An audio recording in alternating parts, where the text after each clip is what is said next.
right, let's see what we got here.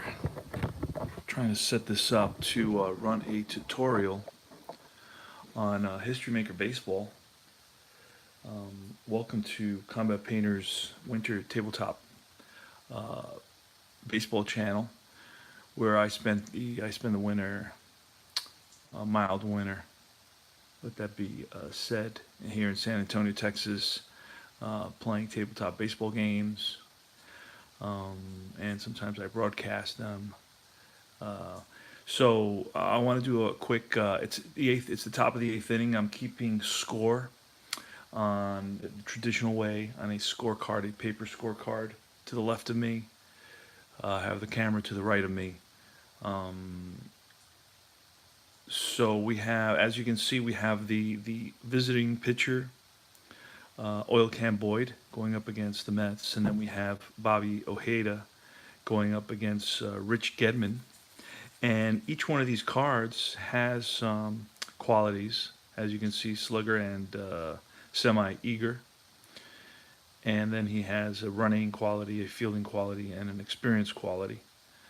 It tells you his name and so forth, his position, and it tells you where he bats, how he bats. So we're gonna roll. Let's see if I get the dice into view here. I'm gonna try to do that. Try to get the dice into view. And let's see here. Move this over a little bit. Trying to squeeze all this in. All right, so it's 115. Now 115, we go over to this book, right? And on top, let's see, we look at 115 across, and it says fresh. Is the pitcher fresh? Well, it's already in the eighth inning, so he won't be fresh anymore. There's no shutout going on. So we're going to skip the pitcher column, and we're going to go to the batter column. Is he a home run king or a sad sack? Well, let's check his card. Is he a home run king or a sad sack? And no, he is not a home run king or a sad sack. Okay. So then we're going to go to the fielder's card. So pitcher gets the first opportunity to influence the game, which I like. It's true. I mean, he's delivering the ball. And then it goes to the batter, who can swing depending on his qualities, abilities. And ultimately, 115 becomes a double to left. So Rich Gedman hits a line shot into the corner and makes it to second base, which is not good news for the Mets because the score right now is 2-1 here in the top of the eighth inning with the Mets up. So now they have the tying run at second base, and next it's going to be Dave Henderson. Let's look at his qualities. Davey Henderson is a semi-sad sack, eager, and a whiffer. And what we're going to do is we're going to bunt with Henderson, and that's going to be a 4, and that's going to be a successful bunt. The pitcher fields and over to the second baseman covering first. So you have the tying run now at third base.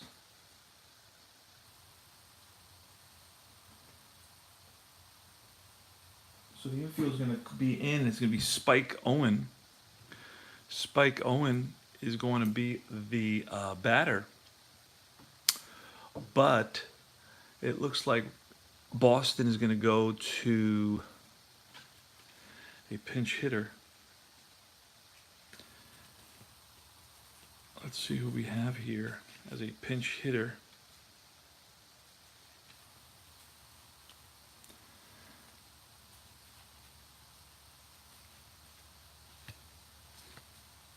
We're going to bring in Tony Armas. Tony Armas, one of my favorite players of that time. I always thought he was pretty cool, good fielder, had power.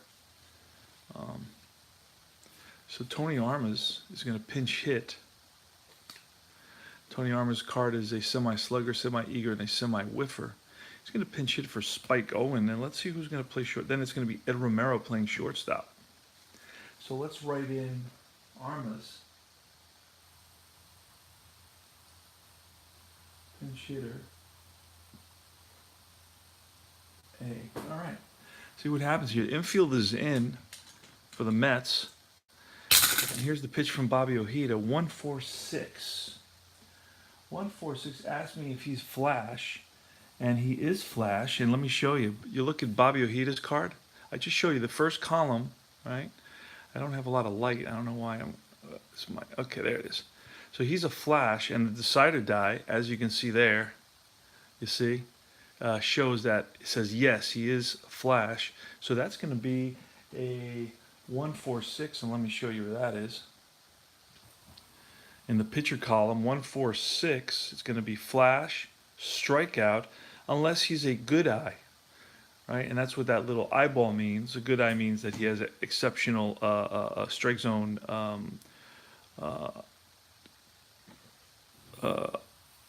kind of understanding.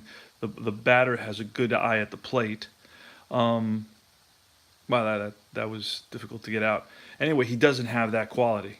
Okay, so he's actually eager, which is semi-eager, which is the opposite of that. So that's going to be a 146. Said it's a strikeout. So that's a huge strikeout for Bobby Ojeda, and the Mets now can go, and that's his 5th strikeout of the game. Now the Mets can go back to playing regular in the infield. And we're going to stick Ed Romero in there. He's going to be the new shortstop. So these two guys are going to go to the dugout. Dugout's up here. And it's going to be Wade Boggs. Now, Wade Boggs is a lefty, and Ojeda is a lefty. So that gives us an advantage.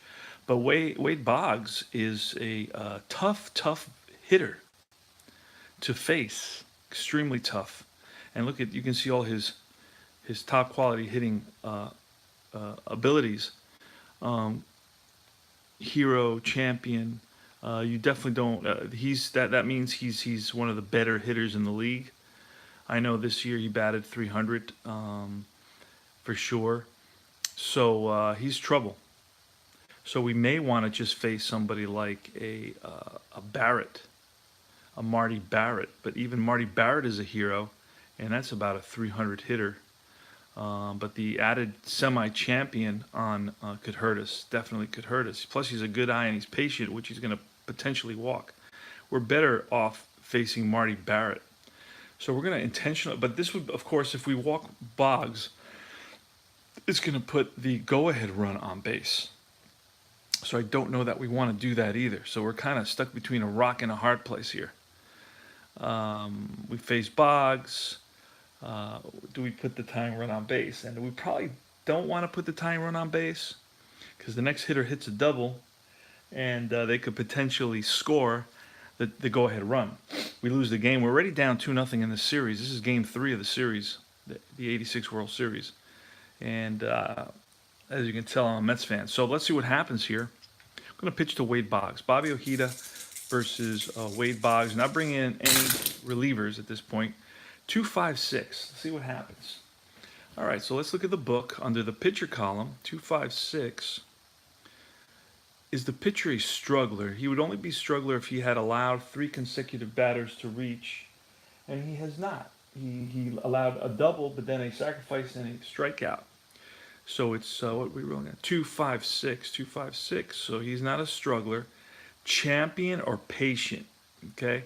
So the champion quality, which Boggs has on his card, comes into play, but it's a semi-quality. And you can see that because it has a little bullet. It's a semi-champion. So that means the decider die must be on the bullet for he to be a champion and get a walk. Let's look, and it is. You can see it there. It's a bullet, so that means Boggs walks, which we basically had already envisioned happening. So Boggs is going to walk. We were pitching him very, very cautiously. So now you have Marty Barrett. And he's a right-handed batter, so what we're going to do here, we're going to bring in a reliever. And that's going to be, we're going to bring in the best the Mets have. And let's see who, well, we're going to bring in the 2 outs in the 8th. We're going to bring in Jesse. You know what? Closer, Roger McDowell. It's going to be righty versus righty. So Roger McDowell is going to be an ace for this first batter. And here's his card from the pitching side. I'm sorry, from the pitching side. He's a right-handed pitcher. He's the closer. He's a star. In this with this first batter, he's going to be an ace as well. He's a flash, semi-flash, and semi-control. All right, so he's going to come in to face Marty Barrett.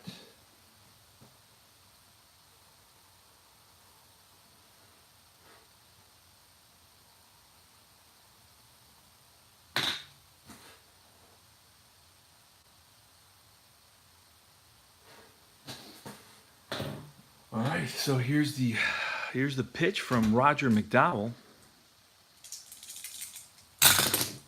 And it's a 2-4-6. So again, in the twos, so we look 2-4-6. 2-4-6. It asked me, is he controlled as a ground out to pitcher? So I know I just looked at his qualities. This is the pitcher column. It always goes to the pitcher column first. 1, 2, and 3. So 2-4-6. It says control. So he's a semi-control pitcher on McDowell's card. And there you go. You have the bullet. So Roger McDowell gets Marty Barrett to hit a slow comebacker, which McDowell feels and throws over to first for out number 3. So the Mets make it out of that inning. And we go to the bottom of the 8th inning.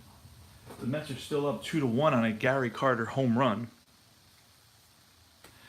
And pitching now for, I'm going to have to bring in a new pitcher for the, it's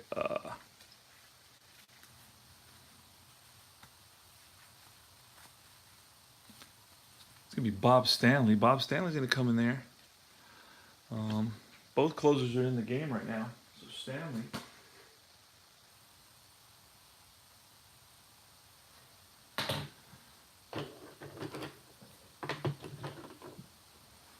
Bob Stanley's going to pitch to Ray Knight, Danny Heap, and he's going to pitch to Strawberry, Knight, and Heap in the bottom of the 8th inning. So let's look at Strawberry's card. Strawberry's card, so you know what he is if it gets to column 2, the batter column. He's a home run, semi-home run king, semi-patient, and a whiffer. Whiffer means exactly that. He strikes out, has a propensity to strike out. Whereas the Bob Stanley card is a workman, semi-flash, and control. So here goes. A roll for Strawberry. 1-5-6. 1-5-6. 1-5-6. There's nothing under the pitcher column. Ask me if he's a whiffer, and he is. It's a strikeout. So Strawberry strikes out. No big surprise. Next is going to be Ray Knight. Ray Knight, you can see here, semi-hero, semi-eager. And it's a 4-4-5. You know what? I'm going to push this up just a little bit here. Got a bunch of stuff going on this table. And this is going to maybe allow me to get into a position where I won't have the shadows as I'm trying to do this tutorial in the way. All right, production values are very low here. We don't have a big crew supporting me. All right, there we go. All right, hopefully this is a little bit better for everybody, so I won't have to create those shadows. But unfortunately, the light is coming from the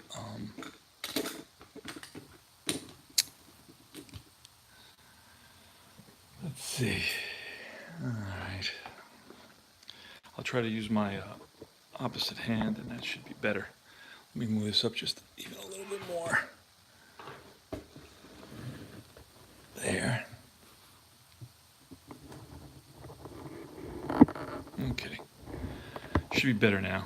Let's see what happens. Okay, so we just rolled, and we have a 3-4-4 there. For the next batter, who is Ray Knight. Ray Knight is a semi-hero, semi-eager. 3-4-4. We go to the top here. 3-4-4. It asks us prospect. Is the pitcher a prospect?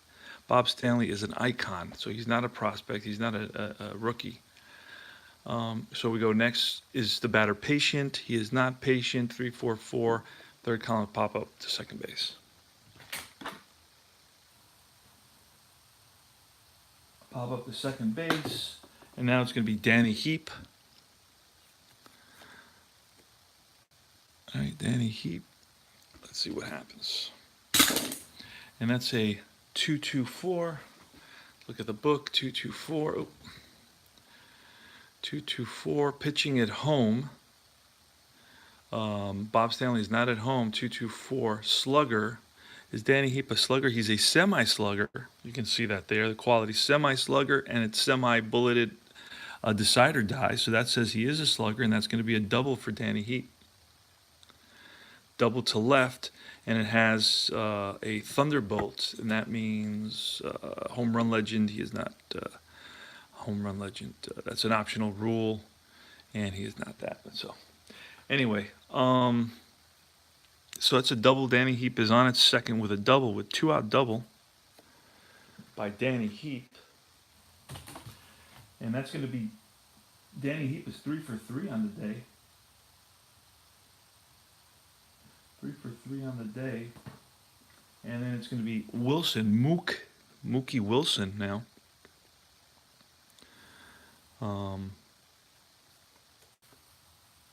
Mookie Wilson's going to bat. And then next is going to be Rafael Santana. Probably going to walk Wilson to get to Santana. So they're going to walk Wilson, intentionally walk him. So now we got first and second. And we're going to pitch to Rafael Santana. So it's Bob Stanley to Rafael Santana. Santana's a utility and a scrapper. It's a 4-5-5. Let's look at where that is. 4-5-5. It says, is the pitcher a flash? He's semi-flash. The decider die says, yes, it is. That's a strikeout. 4-5-5. So unless he's a good eye, he is not. Now, I really like this because it's the pitcher's column that goes first. And, I mean, that to me is true. My son who plays high school baseball and pitches, I mean, he's ultimately in charge of what's going on. Then the batter, the ball gets to the batter, and that's secondary. If it's a really good pitch, the pitcher's going to be have the advantage. Then the batter, of course, the better the batter, the more ability he has to make that good pitch into a hit. And ultimately it gets to the fielder, and that's where the fielder comes into play. So this is, to me, is very, very extremely logical. And I like the fact that the pitchers are taken into consideration first. And then it's the batter, and then it's the fielder. So I like that. So, all right. So we're gonna 4-5-5. What did we decide it was? 4-5-5.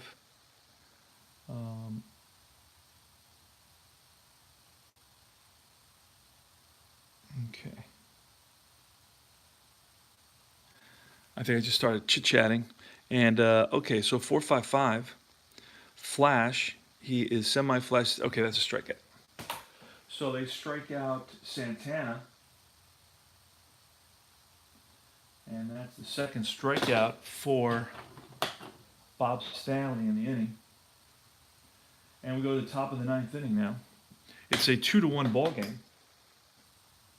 Mets lead it here in Game 3 of the 1986 World Series. We're doing a tutorial for History Maker Baseball.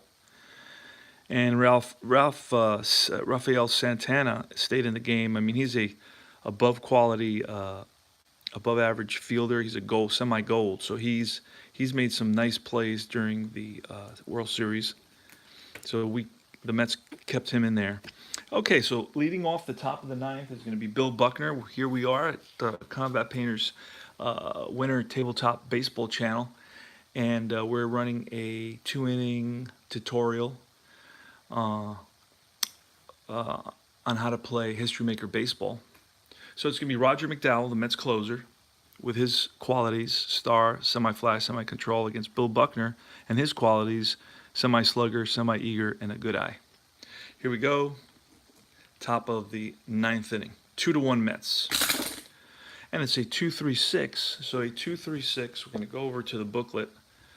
2-3-6. It's asked me if he's double control or dynamic. He is not as a pitcher, right? He's semi-control, not double control.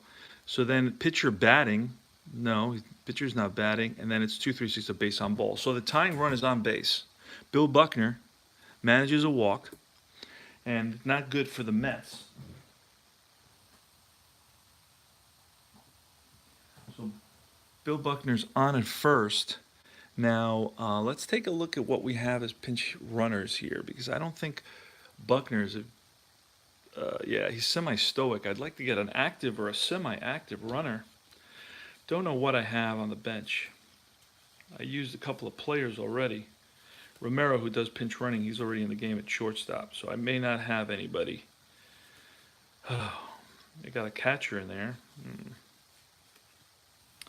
Got a lot of pitchers. Steve Lyons. Got nothing. Ray Quinones. That's it. All right. Well, we're gonna leave Buckner in there. Red Sox are up 2-0 in the series anyway. See what happens. Jim Rice against Roger McDowell. Jim Rice against Roger McDowell here. See what happens. It's a 2-3-4. Let's see what happens here. 2-3-4. First you go to the pitcher column, 2-3-4. Runners on base, plate drama. You flip the page to plate drama. And you can see that atop there, plate drama. And this time you're going to re-roll with 2 dice. I didn't use the decided dice, so I'm not going to re-roll it. And it's a 2-4. I go to 2-4, wild pitcher. Is the pitcher wild? No, he's not. 2-4, wild pitcher. Otherwise, it's high and outside ball. Okay. So had the pitcher been wild, something else would have happened. I don't know what. It doesn't matter to me at this point. Jim Rice is on base. Jim Rice is at the plate, and at first is Bill Buckner, top of the 9th, 2-1 Mets lead it. And it's a 2-3-4. Let's look. 2-3-4, runners on base, plate drama. I think we just rolled the same thing twice. Okay. So again, plate drama. We flip the page. We're going to ignore that 3, that blue 3, and it's a 3-4. 3-4, wild pitcher, again, no, otherwise curves in for a strike. So that, I believe, is, I can't remember what the last one was. But anyway, it's 1-1 probably. I don't think this is going to happen a third time, so I don't have to worry about that. Okay, so let's see what happens. 1, 2, 3. 1, 2, 3, both flash and fresh. So he is fresh. He's semi-fresh, actually, because this is his second inning, so he won't.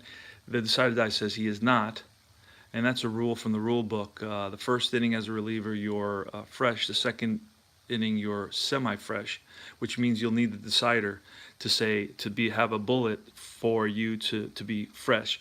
So 1, 2, 3 says, is he fresh? He is flash. He's also semi-flash, and decided die says no. So either one, he's not one of those. 123, the batter. There's nothing there for the batter. So here's the pitcher column. That doesn't apply. The batter, there's nothing. It's a ground out to shortstop with a symbol that does not apply at this point, and it's going to be a double play ball. Because on ones, when you roll ones, see like that's a 1 right there. You look at the 1 section.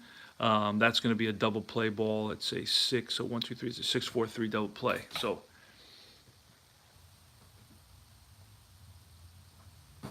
Jim Rice bounces into a double play, and there's 2 outs now. And Roger McDowell faces Don Baylor. Baylor with good power, semi-home run king.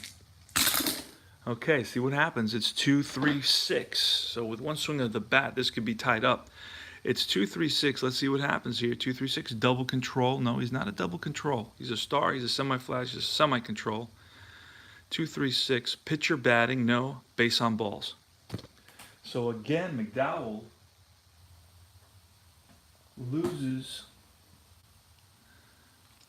loses a batter to a walk, and Don Baylor, who was known for his propensity to get walks, is on base, is on first base with 2 outs, and it's going to be Dwight Evans Dwight Evans hit a home run in the second inning to give the Red Sox a 1-0 lead at that point. And he's up again. Dwight Evans against Roger McDowell, righty versus righty.